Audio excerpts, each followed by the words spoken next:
Hola, ¿qué tal a todos? Mi nombre es Diego Flores Salazar, estudiante de la Facultad de Industrias Alimentarias de la UNAP. En esta oportunidad soy alumno del curso de Instrumentación y Control de Procesos Industriales. A continuación les voy a mostrar brevemente sobre el tema medición de nivel.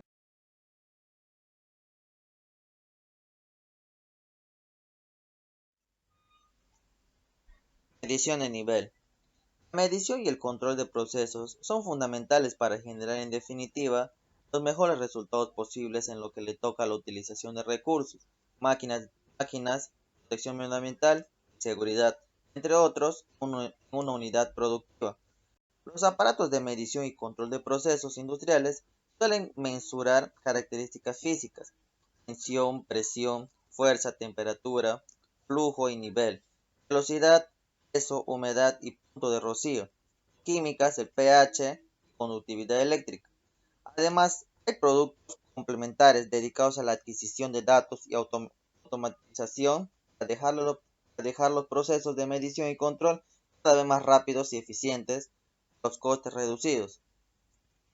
En esta parte de la instrumentación puede formar estructuras complejas para medir, controlar y monitorear todos los elementos de un sistema industrial con profundidad y gran exactitud, además de automatizar tales procesos y a la vez garantizar la repetibilidad de las medidas y resultados.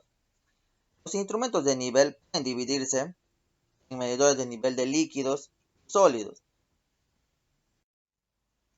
Son dos mediciones claramente diferenciadas y que se estructuran separadamente por sus distintas peculiaridades y las aplicaciones particulares de las que son objeto.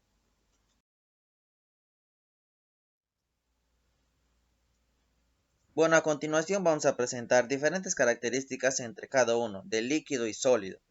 En el líquido tenemos instrumentos de medida directa, de flotador, de desplazamiento, de presión hidrostática y de instrumentos que aprovechan características eléctricas del líquido, mientras que en el sólido tenemos nivel en un punto fijo y nivel de medición de un punto continuo, aunque esto también puede ser utilizado para el líquido.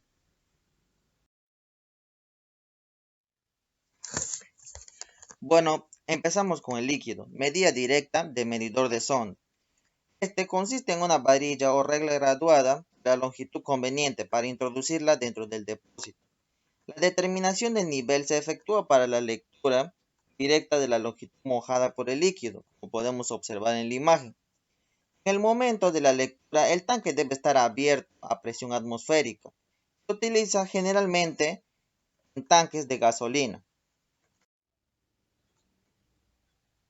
Otro medidor consiste en una varilla graduada o un gancho que se sumerge en el seno del líquido y se levanta después que el gancho rompe la superficie del líquido.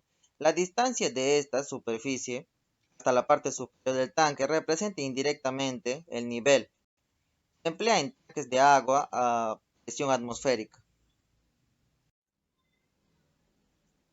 El nivel de cristal consiste en un tubo de vidrio con sus extremos conectados a bloques metálicos y cerrados por piezoestupas que están unidos al tanque generalmente mediante tres válvulas, dos de cierre, tres de seguridad y los extremos del tubo para impedir el escape del líquido en caso de rotura de cristal y una de purga.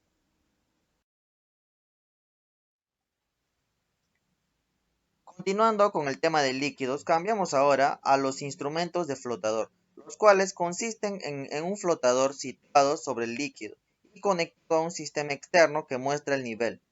En conexión directa está unido un cable, que está unido a su vez a un indicador externo sobre una escala graduada. El cable se desplaza sobre una polea. El tanque tiene que estar a presión ambiental a una variante de este flotador, en el caso de magnético, en el que el flotador se desliza a lo largo de un tubo guía sellado en el interior. Hay una pieza magnética que sigue en el movimiento del flotador. Aquí mismo le voy a comentar sobre los instrumentos basados en el desplazamiento, debido a que su naturaleza es parecida también. Consiste en un flotador parcialmente sumergido en el líquido. Este flotador está unido mediante una palanca o un tubo de torsión, el cual transmite el movimiento de torsión directamente proporcional al movimiento de diferencia entre Este tipo y los de flotador es que la indicación en los primeros depende del cambio de altura del flotador, mientras que en este caso depende del desplazamiento del mismo líquido o del empuje del agua sobre el flotador. Disminuir el nivel de tanque de menor parte del flotador queda sumergido bajo el agua, porque la fuerza de empuje del agua hacia arriba disminuye, lo que resulta una torsión mayor. Instrumentos de presión hidrostática. Como primero tenemos al medidor manométrico. Este consiste en un manómetro conectado directamente a la parte inferior del tanque. En nuestra imagen podemos observar un instrumento de este tipo en el que se observan varios accesorios, como una válvula de cierre para mantenimiento y un pote de decantación con una válvula de purga. El manómetro mide la presión debida a la altura del líquido que existe entre el nivel de tanque y el nivel del eje del instrumento.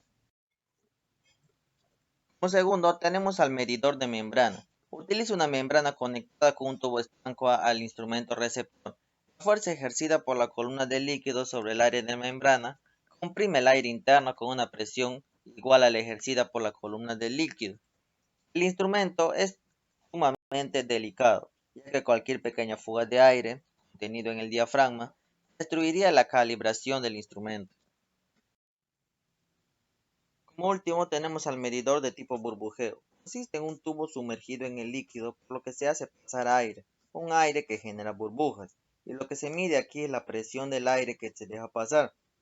La presión del aire es equivalente con la presión hidrostática ejercida por el líquido, que a su vez es equivalente al nivel del líquido en el tanque. El tubo es biselado en el fondo para facilitar la formación de burbujas y suele tener un diámetro de media pulgada. Pasamos ahora a ver los instrumentos basados en las características eléctricas del líquido. Empezamos con el medidor de nivel conductivo resistivo, en el que uno o varios electrodos son ubicados en el interior del tanque, conectado a un relé electrónico. Cuando el líquido moja a uno de sus electrodos y circula una corriente de aproximadamente 2 mA, este tipo de medidor suele utilizarse con alarmas de nivel alto. De utilizarse como lector de nivel continuo, el líquido deberá hacer un mínimo de conductividad para que se pueda cerrar el circuito y no debe ser afectada por la corriente que va a circular. El sensor debe ser capaz de diferenciar entre el nivel del agua, entre la presencia de espuma y la presencia de olas. También tenemos el medidor de capacidad o capacitancia, donde tenemos que se forma un condensador entre un electrodo sumergido en el líquido en las paredes del mismo tanque. La capacidad depende del nivel de líquido de manera lineal. Este puede utilizarse con fluidos conductores o no conductores, y en el último caso el electrodo debe estar aislado. Los sólidos que se encuentran en suspensiones, pero el líquido o las burbujas pueden modificar la consentida eléctrica y puede dar errores hasta el 3%. Estos electrodos no tienen partes móviles y presentan una alta resistencia a la corrosión. Terminemos con otro tipo de medidores que también pueden usarse a los sólidos. Entre ellos hablamos del tipo de ultrasonido, radar, láser, óptico y gamma. En la medición por ultrasonido se emite un impulso ultrasónico a una superficie reflectante y se recibe el eco reflejado. El nivel de tanque determina el retardo del eco. El sonido debe tener una frecuencia de aproximadamente 20 kHz. El sensor puede estar sumergido en el agua o estar en el techo del tanque. Muy bien, continuando, ahora dejamos los líquidos y pasamos a ver los elementos para medir sólidos. Recordemos que aquí tenemos dos clasificaciones. Medición de nivel de punto fijo, que proporciona medición en uno o varios niveles determinados y que normalmente se usa como alarma de nivel, y los medidores de nivel continuo.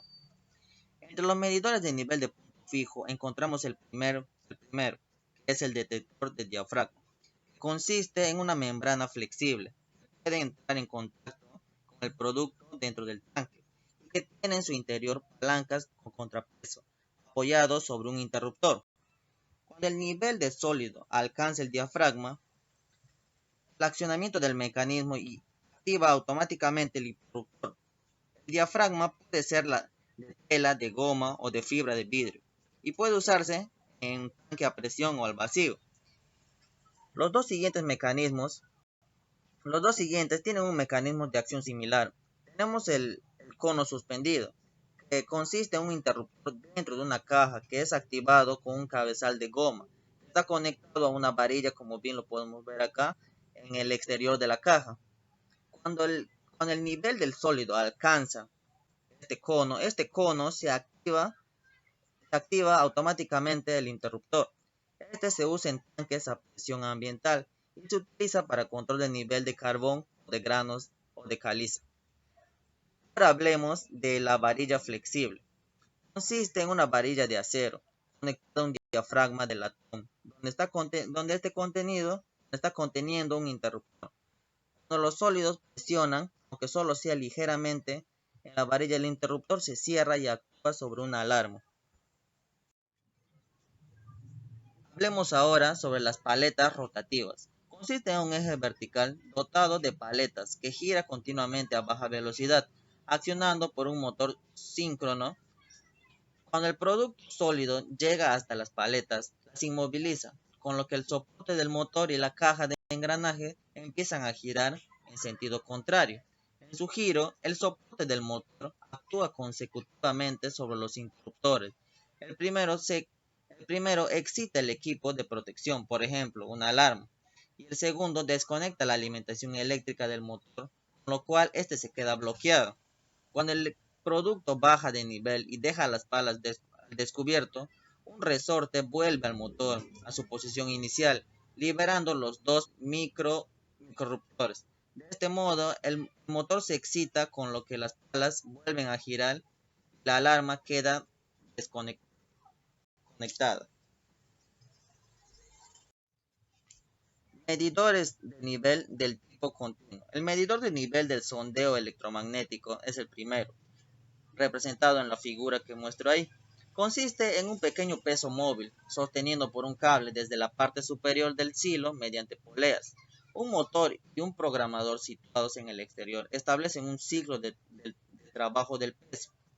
Este baja suavemente en el interior de la tolva hasta que toca contra el lecho de los sólidos.